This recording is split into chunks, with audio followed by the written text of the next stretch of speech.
એટલે મારો મૂળ વિષય સૌથી પહેલાં તમને જે દિશા તરફ લઈ જવા ઈચ્છું છું તે એક સફળતાનો છે, પરંતુ તમારે હતાશ નથી થવાનું, તમારે નિષ્ફળ નથી જવાનું એ વિષય મારો છે. જ્યાં સુધી તમે તમારું અંતિમ લક્ષ્ય ન પાર કરો ત્યાં સુધી તમારી દોડ ચાલુ હોવી જોઈએ. હમણાં નાનકડી એવી દીકરીએ એમ કહ્યું કે આપણે ચાલવાનું નથી, આપણે દોડવાનું નથી, પણ દોડ પણ કેવી રાખવાની? પીટી ઉષાની દોડે દોડવાનું છે. સાધારણ દોડથી આપણે દોડીશું તો આપણા લક્ષ્ય સુધી પહોંચવામાં ઘણો સમય બાકી રહેશે. તમારી અંદર એક સફળતા પડી છે એને જાગૃત કરો. એક મેળાની અંદર એક ફુગ્ગા વેચનારો વ્યક્તિ ગુબ્બારા વેચે છે. એની અંદર ગેસ ભર્યો હોય, ગેસ ભરીને હવામાં ઉડાડે એટલે આકાશમાં એ ફુગ્ગો જતો રહે. એવા રંગબેરંગી લાલ પીળા એવા રંગબેરંગી ફુગ્ગાઓ ગેસ ભરીને ઉડાડે જાય છે. એની પાસે ખૂબ ગ્રાહકો આવે છે. ફુગ્ગો લઈને પેલો માણસ ગ્રાહકને આપે, એમાં ગેસ ભરાય એટલે પેલો ફુગ્ગો આકાશમાં જાય. એક નાનકડો એવો 5-7 વર્ષનો નાનો એવો છોકરો પેલા ગુબ્બારો વેચનાર વ્યક્તિને પાછળથી આવીને એમ કહે છે કે આ ગુબ્બારા તમે ઉડાડો છો અને હવામાં ઉડે છે, એ બધા રંગબેરંગી ગુબ્બારા, એ બધા રંગબેરંગી ફુગ્ગા છે. કોઈ લાલ રંગનો છે, કોઈ પીળા રંગનો છે, કોઈ લીલા રંગનો, કોઈ કેસરી, આ બધા ગુબ્બારા ઉડે છે. તમારી અંદર આ ફુગ્ગાની અંદર એક કાળા રંગનો ફુગ્ગો છે, શું એ ઉડે ખરા? કાળા રંગનો ફુગ્ગો ઉડે ખરા? એટલે પેલો માણસ જે ફુગ્ગા વેચતો તો એ હસવા માંડ્યો કે બેટા આ કાળા રંગનો ને લાલ રંગનો ઉડે ન ઉડે ને એવું ન હોય, ફુગ્ગા બધા ઉડે જ. એ કે એવું કેમ હોય? આ બધા જે આકાશમાં તમે ઉડાડ્યા એમાંથી કોઈક લાલ રંગનો છે, કોઈક પીળા રંગનો, કોઈ લીલા રંગનો, પણ આ કાળા રંગનો ઉડતો નથી. એ તમે ઉડાડ્યો ને એનું કારણ શું છે? એટલે પેલા માણસે એ બાળકને રાજી માટે એક કાળા રંગનો ફુગ્ગો દોરો ખેંચીને આકાશમાં ઉડાડ્યો. જો બેટા આ પણ ઉડે. એટલે બાળકે કીધું કે અચ્છા એ મને ખબર નહોતી, કારણ કે મેં આકાશમાં કાળા રંગનો ફુગ્ગો ન જોયો, મેં તો માત્ર લાલ પીળા અને લીલા રંગના ફુગ્ગા જોયા.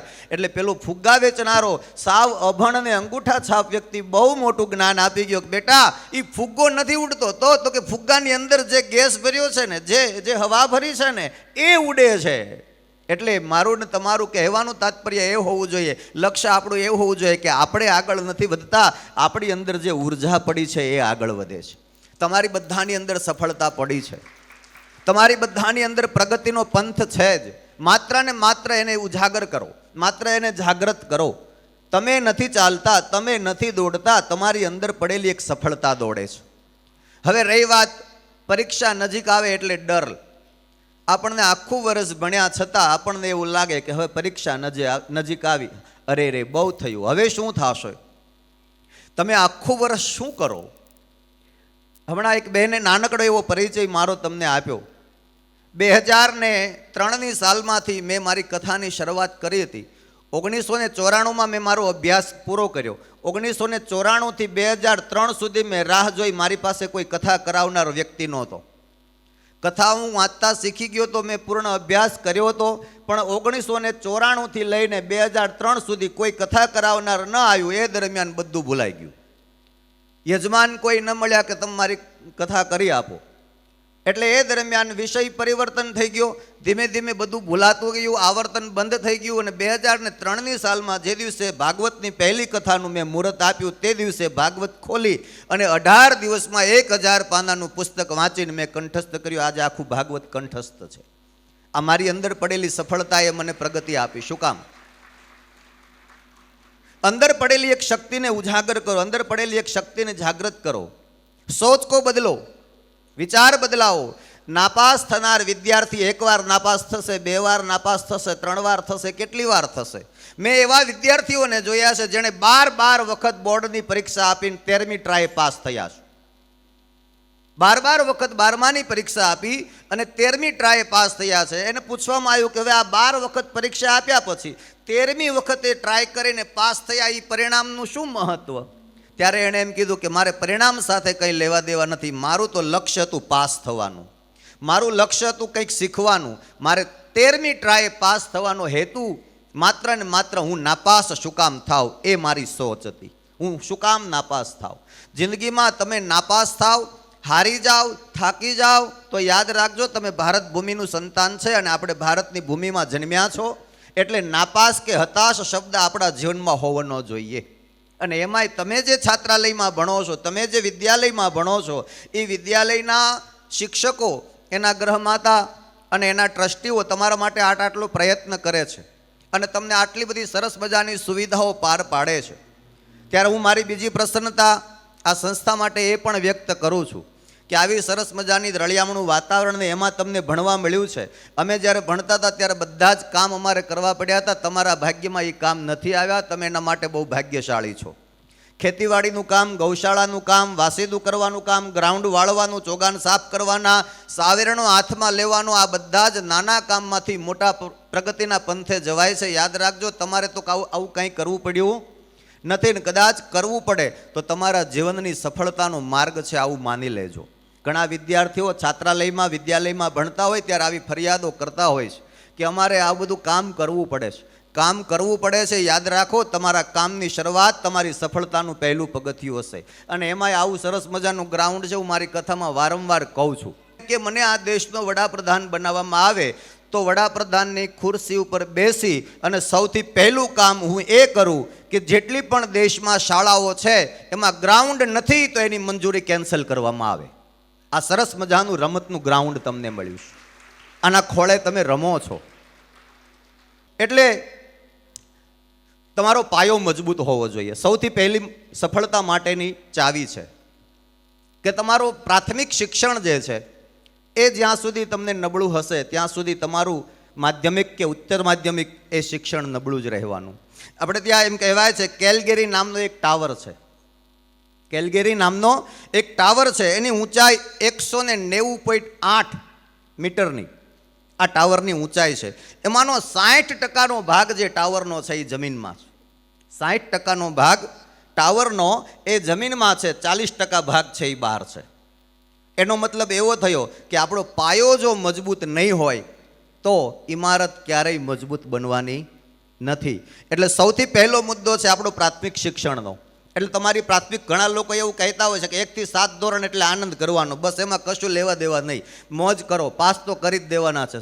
આપણી સરકારે એમ કીધું કે 1 થી 7 ધોરણમાં કોઈને નાપાસ કરવાના જ નહીં. અને કદાચ એ સરકારના નિયમને માન્ય રાખીને તમારા શિક્ષકો 1 થી 7 ધોરણમાં તમારી થોડીક નાની મોટી ભૂલોને પણ નહીં ગણકારે અને તમને પાસ કરી દેશે. પણ યાદ રાખજો, એના માટે આવું વિચારીને તમે તમારા માધ્યમિક અને ઉત્તર માધ્યમિકના પાયાને નબળો બનાવો છો. સૌથી પહેલાં તમારી પ્રાથમિક શિક્ષણની મજબૂતાઈ હોવી જોઈએ. તમારું પ્રાથમિક શિક્ષણ 1 થી 7 ધોરણનું એવું મજબૂત બનાવો. એને અવગણો નહીં. 1 થી 7 ધોરણ એ તમારી ઇમારતનો પાયો છે. જો એ પાયો નબળો રહેશે તો તમે માધ્યમિક શિક્ષણની અંદર ક્યારેય સફળ નહીં થઈ શકો. સોચ બદલો, વિચાર બદલો. જે દિશામાં અભદ્ર ટિપ્પણીઓ થઈ રહી છે, જે દિશામાં અભદ્ર વિચારો જઈ રહ્યા છે, એ દિશાને બદલી નાખો. વિદ્યાર્થી જીવનમાં ખાસ મેં એવા વિદ્યાર્થીઓને પણ જોયા છે, શાળામાંથી છૂટીને સીધા જ પાનના ગલ્લે જાય ને સિગારેટો ફૂંકે છે. આ અભદ્ર ટિપ્પણી કરતા મુદ્દાઓ છે. આનાથી દૂર રહો. વિદ્યાર્થી જીવનની મને એક ચાણક્યની એક બહુ સારી મજાની વાત યાદ આવે કે વિદ્યાર્થી જીવન કેવું હોવું જોઈએ. સૌથી પહેલી વાત, કાકચેષ્ટા. કાકચેષ્ટા બકત ધ્યાનો શ્વાન નિંદ્રા તથૈવ ચ સ્વલ્પાહારી બ્રહ્મચારી વિદ્યાર્થી પંચલક્ષણામ.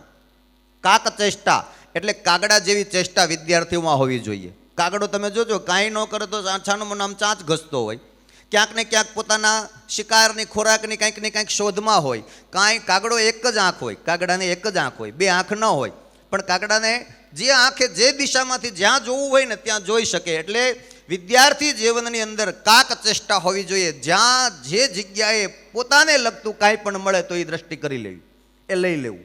એટલે પહેલો મુદ્દો છે વિદ્યાર્થી જીવનનો કાકચેષ્ટા. બીજું, બકત ધ્યાનો.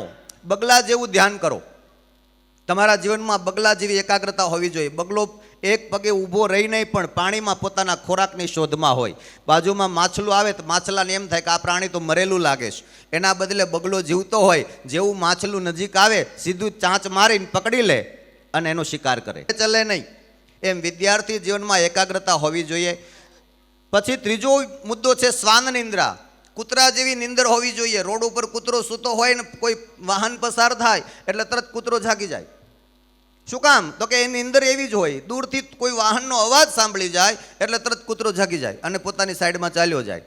એટલે વિદ્યાર્થી જીવનમાં પોતાના લક્ષ્ય સુધી પહોંચવું હોય તો નિંદર ઓછી કરો. અમારે જ્યારે પાઠશાળામાં ભણતા ત્યારે 4 વાગે બેલ વાગતો. અહીંયા આપણે કેટલા વાગે જાગીએ છીએ? 5 વાગે જાગીએ છીએ. સરસ. વિદ્યાલયનો સમય કેટલા વાગે ચાલુ થાય છે? વાહ ભાઈ વાહ. આ અમારો બેનો સમય પણ એક સરખો જ ચાલે છે. 1 કલાક તમારા કરતાં અમે વહેલા હતા, પણ અમારી સજા એ હતી કે 4 વાગે બેલ વાગે અને 4:15 અમારા ગુરુદેવ સોટી લઈને નીકળતા કે 15 મિનિટ તમને આપવામાં આવશે, બેલ વાગ્યા પછી 15 મિનિટે જાગી જવું. જો નહીં જાગો તો લાકડી પડશે, અને લાકડીએ છતાંય નહીં જાગે તો 4:30 ગુરુદેવ બીજો રાઉન્ડ લઈને આવે અને જે પાણીનું મટકું અમારા રૂમમાં ભર્યું હોય એ જ પાણીનું મટકું અમારા ઉપર ઢોળી દેતા. આ અમારી સજા મોડા જાગવાની હતી. એટલે આપણી નિંદર કેવી હોવી જોઈએ વિદ્યાર્થી જીવનમાં? શ્વાન નિંદ્રા, કૂતરા જેવી નિંદર હોવી જોઈએ. ચોથી વાત, સ્વલ્પાહારી, ઓછું જમવું અને સારું જમવું.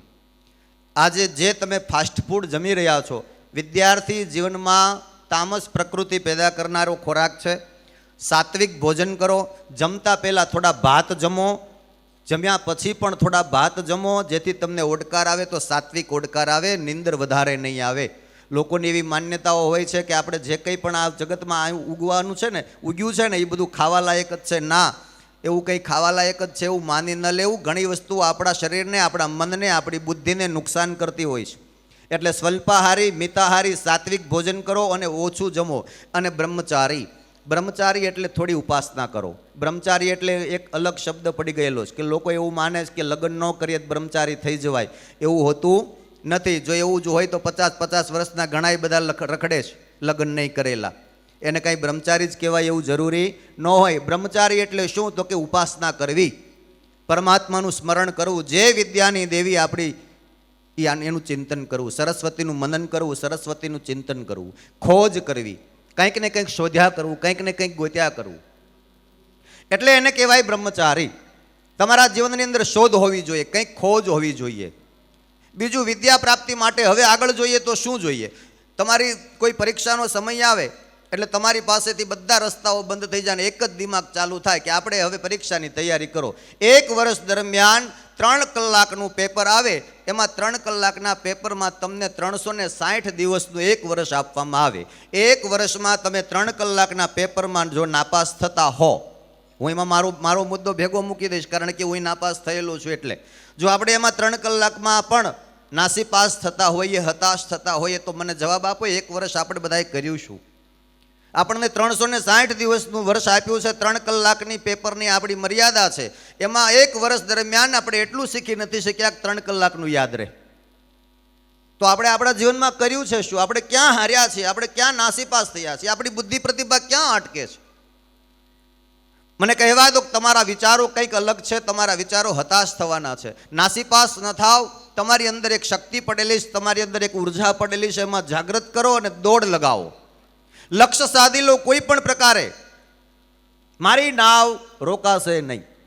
મારું જ્યાં સુધી અંતિમ લક્ષ્ય પૂર્ણ ન થાય ત્યાં સુધી ગમે તેટલી મુસીબતો આવે, ગમે તેટલા સંઘર્ષો આવે, મારે આટલા ટકા જોઈએ એ આપણું લક્ષ્ય હોવું જોઈએ. મારે આ બનવું છે એ આપણું પહેલેથી લક્ષ્ય સિદ્ધ હોવું જોઈએ. હું તમને એક બહુ સરસ મજાનો વ્યાકરણનો એક દાખલો આપું.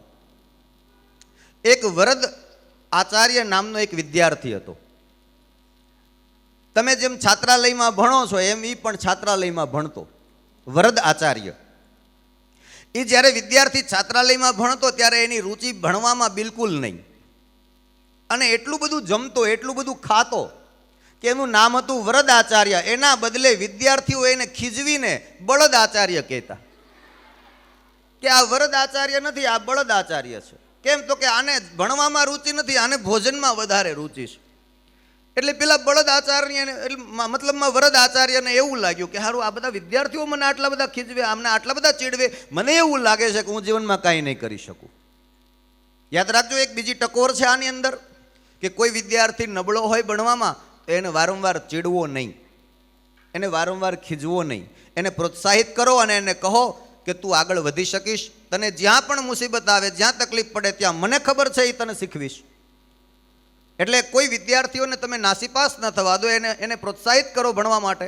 એટલે આ વરદાચાર્યને ખોટું લાગ્યું, અંદરથી એવું લાગી આવ્યું કે આમ મને કેમ આટલો બધો ખીજવે છે, આવું મારે જીવાય જ નહીં. જો અપમાનિત થઈને જીવવાનું હોય તો આવું જીવીને મારે કરવું છે શું? એટલે નક્કી કર્યું કે ગુરુદેવ મનોમન પ્રણામ કરીને હું આ શરીરને છોડી દઈશ. હવે મારે આપઘાત કરવો છે, મારે આત્મહત્યા કરી લેવી છે.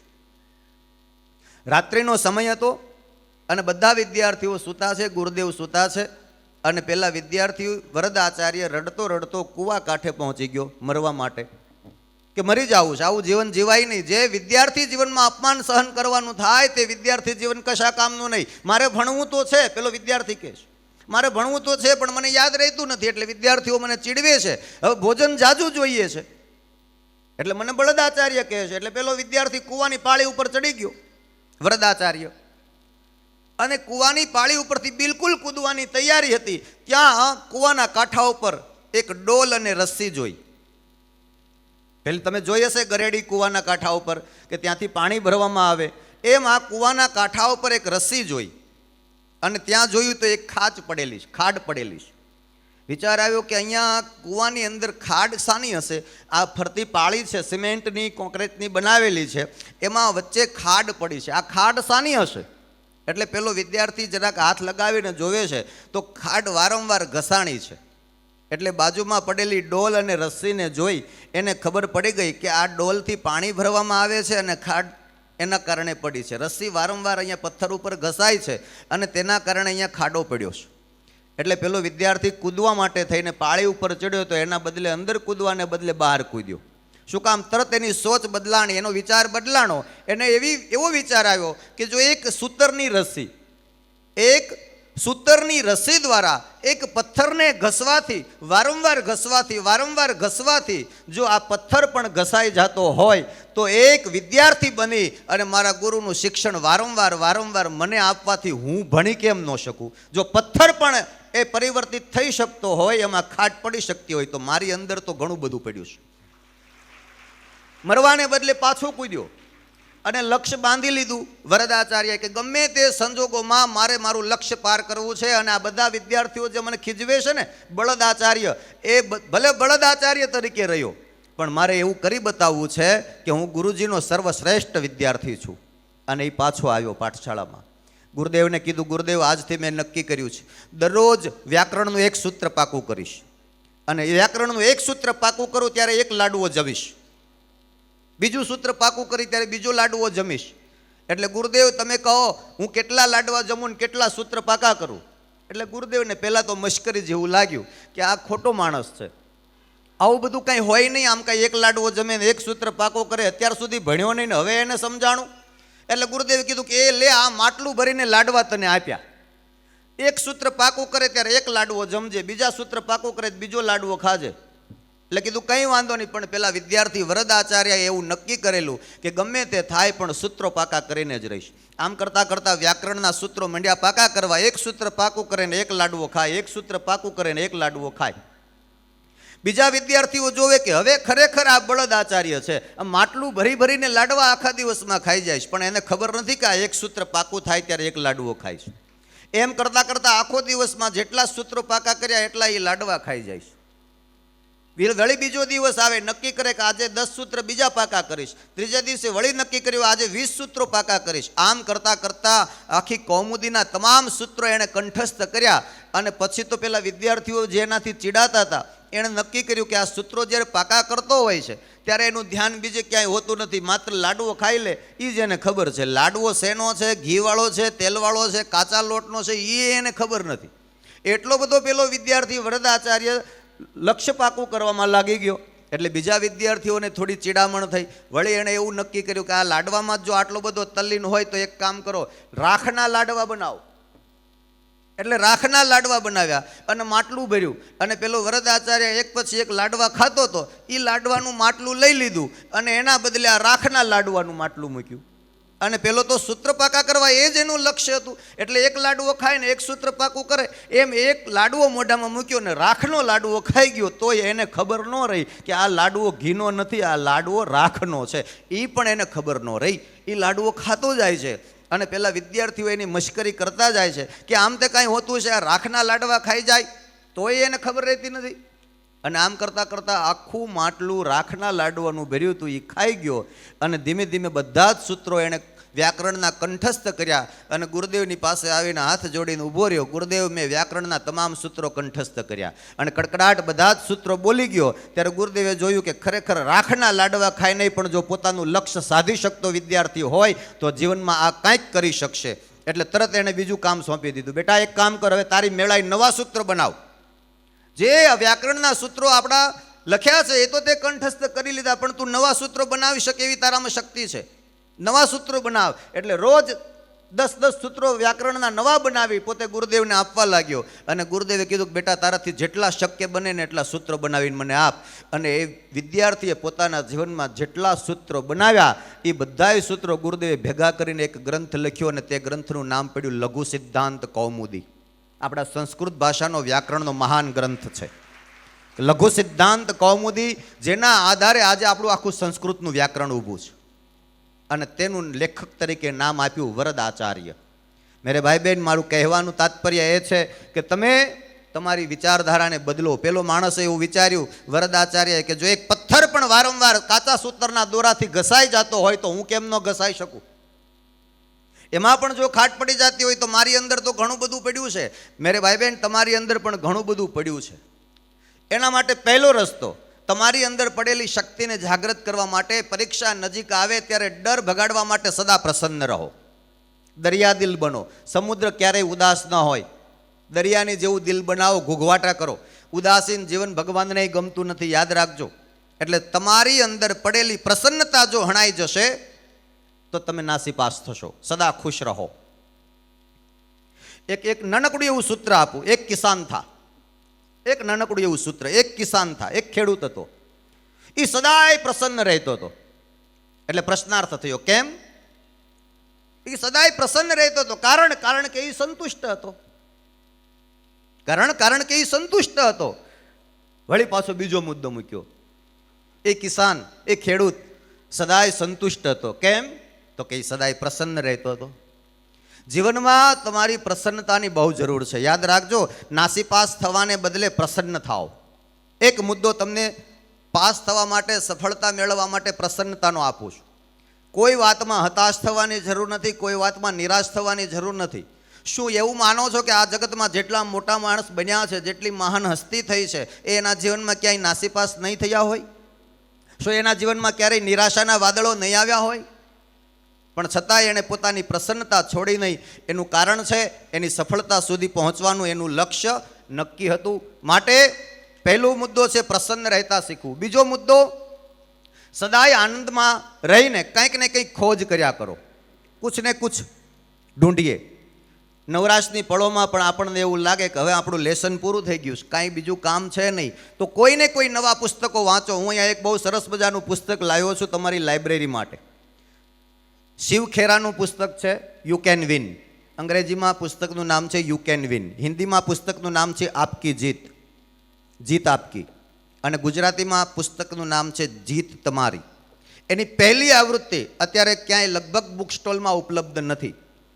એની પહેલી આવૃત્તિ છે એ અહીંયા હું લાઇબ્રેરીમાં આપતો જઈશ. ચાણક્યના થોડા સૂત્રો મેં મારા સંશોધનથી ગોત્યા છે, જે વિદ્યાર્થી જીવનને બહુ લગતા છે. એ મેં અહીંયા તમારા માટે એક બુક તૈયાર કરી છે. એ હું અહીંયા દરેક વિદ્યાર્થીને મળી શકે એટલી સંખ્યામાં જ લાવ્યો છું. કદાચ 1000 જેટલી સંખ્યામાં છે. એ બુક દરેક વિદ્યાર્થીને હું અહીંયા આપીશ. કારણ કે મારા જીવનના 2 અત્યંત મહત્ત્વના પુસ્તકો છે. એક ચાણક્ય નીતિ અને બીજું વિદુર નીતિ. જો તમારા જીવનમાં સફળતાના પાર કરવા હોય કિનારાઓ, તો તમારે 2 વ્યક્તિઓને સદાય વાંચવા પડશે. એક ચાણક્યને વાંચવો પડશે, એક બીજા વિદુરને વાંચવા પડશે. ચાણક્યના 2 પુસ્તકો બહુ બહાર છે. એક ચાણક્યની વ્યવહાર નીતિ અને ચાણક્યનું અર્થશાસ્ત્ર, કૌટિલ્યનું અર્થશાસ્ત્ર. આ 2 પુસ્તકો હું મારા જીવનમાં 10મા ધોરણનો નાપાસ વિદ્યાર્થી હોવા છતાં પણ સફળ પામેલાના વ્યક્તિઓના પુસ્તકો વાંચું છું. એટલે હું આજે આટલી સફળતા સુધી પહોંચ્યો છું. બીજા કોઈ સાહિત્ય કે બીજા કોઈ વ્યાકરણમાં મને અભ્યાસમાં રુચિ ન હતી, પણ આવા પુસ્તકો વાંચી અને આજે 127 કથા સુધી પહોંચ્યો છું. એનું મૂળ કારણ ચાણક્ય છે, મૂળ કારણ વિદુર નીતિ છે, એનું મૂળ કારણ મહાભારત ગ્રંથ છે. એને મેં વાંચ્યા છે. તમે આવા સાહિત્યના પુસ્તક વાંચો, અને વાંચ્યા પછી એકવાર તમે તમારી જાતને નાસીપાસ કરી હશે ને તો તમે એ વાંચ્યા પછી એમ કહી શકશો એ તો મુझसे हो सकता था, मैं क्यों फेल हुआ, આ તો મારાથી થઈ જ શકતું હતું, હું શું કામ નાપાસ થયો, આ મારા માટે કંઈ અઘરું નથી. બીજો પ્રશ્ન તરત જ તમારામાં આવશે કે મારે તો આ કરવું જ જોઈતું હતું, મેં શું કામ ન કર્યું. વિદ્યાર્થી જીવનમાં આવા પ્રશ્નો થવા જ જોઈએ કે આ મારાથી થઈ શકતું હતું, મારે આવું કરવું જ જોઈતું હતું. કોઈ પણ વ્યક્તિ, કોઈ પણ વિદ્યાર્થી એમ કહે કે મારાથી આ નહીં થાય, મારાથી આ નહીં થાય, મને આ નહીં આવડે, એના બે કારણો હોય. કાં એને કરવું નથી, કાં એને કરવું નથી, અને કાં એને યોગ્ય માર્ગદર્શન નથી. આ બે જ કારણો હોય. તો તમારા જીવનમાં તમને યોગ્ય માર્ગદર્શન તો મળી રહે છે, તો નાસીપાસ થવા પાછળ તમારું એક જ કારણ હોઈ શકે, તમારે કરવું નથી.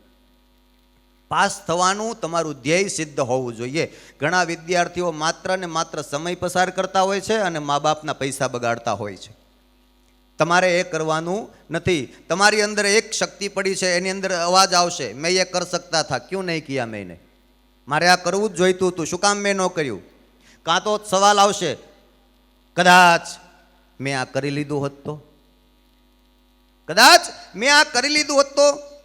કદાચ જવાબ આવશે, કદાચ મેં થોડીક વધારે મહેનત કરી હોત તો.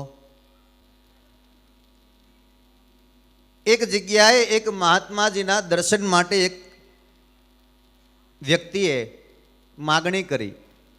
મહાત્માજીએ દર્શન આપ્યા તો પેલા વ્યક્તિએ બીજી માગણી કરી કે તમે મારા ગુરુ બનો.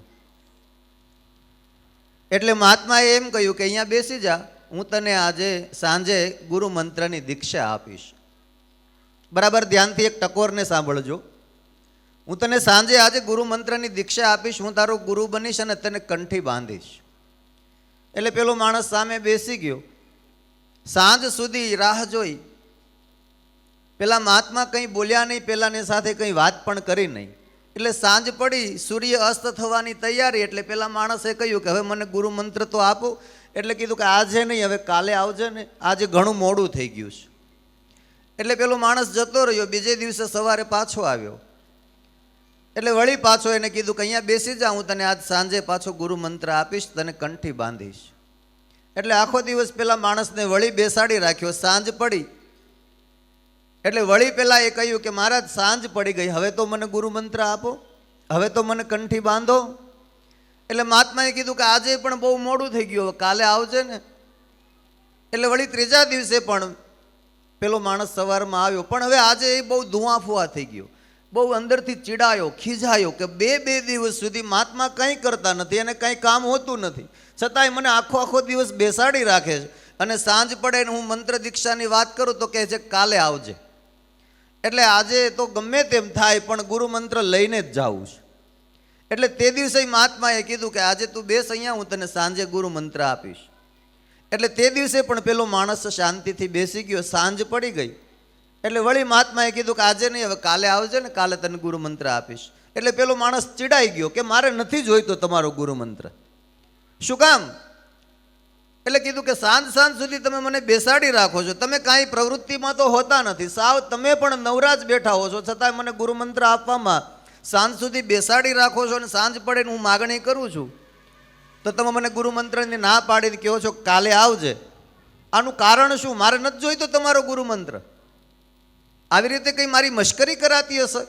એટલો બધો પેલો માણસ ચીડાયો અને મહાત્માનું અયોગ્ય શબ્દને અભદ્ર ટિપ્પણીથી અપમાન કરવા લાગ્યો. ત્યારે પેલા મહાત્માએ કીધું કે 3 દિવસ સુધી મેં તને ગુરુ મંત્ર જ આપ્યો પણ તને સમજાણું નહીં. બોલે શું મંત્ર આપ્યો? બોલે પહેલાં મેં તને બેસતા શીખવાડ્યું કે તને જો શાંતિથી 3 દિવસ સુધી બેસતા ન આવડે તો તને ગુરુ મંત્ર અપાય નહીં. એટલે સૌથી પહેલું આપણે કાર્ય આપણા જીવનમાં શાંતિથી અને સભ્યતાપૂર્વક બેસતા શીખવું પડશે. નાનકડી એવી ટકોર છે પણ યાદ રાખજો, વિદ્યાર્થી જીવનનું પહેલું પગથિયું છે કે જેને શાંતિથી એક જગ્યાએ એકાગ્રતાપૂર્વક બેસતા ન આવડે. આ ટકોર માત્ર વિદ્યાર્થી ભાઈઓ બહેનો માટે જ નથી, પણ સૌથી પહેલી ટકોર મારે વિદ્યાર્થીઓના વાલીઓની છે કે જો એક જગ્યાએ આપણને સભ્યતાપૂર્વક શાંતિથી બેસતા ન આવડે, ક્યાં બેઠા છીએ, કોની સામે બેઠા છીએ, કઈ સભામાં બેઠા છીએ, કયા મંદિરમાં ને કઈ જગ્યામાં આપણે છીએ, એ આપણને ખ્યાલ હોવો જોઈએ. કોઈના ઘરે લગ્નમાં જાય ને પગ ઉપર પગ ચડાવીને બેસી જાય અને જૂતા ચપ્પલ ગમે ત્યાં પહેરીને ચાલ્યા જાય તો ચાલે, પણ મંદિરમાં આવીએ તો આપણે જૂતા ચપ્પલ બહાર પગથિયે જ ઉતારવા પડે. એ આપણું મંદિર છે, ત્યાં આપણો પરમાત્મા બિરાજે છે. એની આપણી સૌથી પહેલી ટકોર મારી વાલીઓને છે. જો આ જ્ઞાન, આ સમજણ વાલીઓમાં નહીં હોય તો વિદ્યાર્થીઓમાં કે એના સંતાનોમાં ક્યારેય નહીં આવે. ખોટું લાગે તો મારી પહેલી ટકોરમાં માફ કરજો. એટલે પહેલી આપણી અંદર સભ્યતા હોવી જોઈએ. ઘણા લોકો એવા પ્રયત્ન કરે કે મારે આદર્શ મા બાપ બની જવું છે. અમે બહુ સમજદાર મા બાપ છીએ. આદર્શ મા બાપ પછી બનાય, પહેલાં આદર્શ પતિ પત્ની બનતા આપણને આવડવું જોઈએ. આદર્શ વાલી બનતા આપણને આવડવું જોઈએ, પછી જ આપણે આદર્શ માતા પિતા બની શકીએ. અને જેને આદર્શ માતા પિતા બનતા ન આવડે, જેને આદર્શ પતિ પત્ની બનતા ન આવડે, એને આદર્શ મા બાપ બનવાનો આ જગતમાં કોઈ અધિકાર નથી. આ એક મારી નાનકડી એવી ટકોર. હવે રહી વાત પરીક્ષા લક્ષે, આપણે મૂળ વાત ઉપર આવીએ.